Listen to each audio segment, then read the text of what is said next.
Hey, it's Thursday, which means it's our Thursday Q&A of the week. My name is Emmanuel Osaseri, your online personal trainer and wellness coach. And today's question is from Nathan.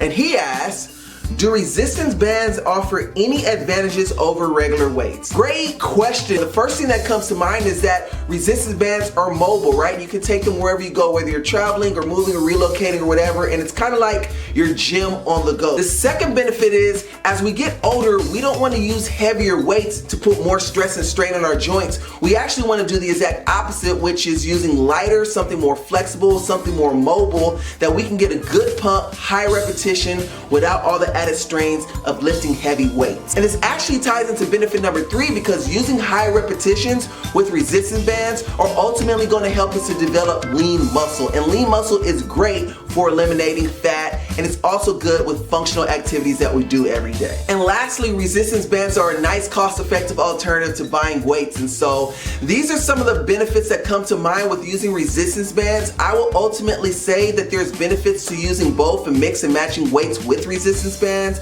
But if you're going to start just with that, then these are some of the benefits to keep in mind. So as usual, I had a blast making this video for you guys. I hope that helps. Don't forget to hit that like button, leave a comment, tap that subscribe button. Good luck on your fitness journey, and let's do this again sometime.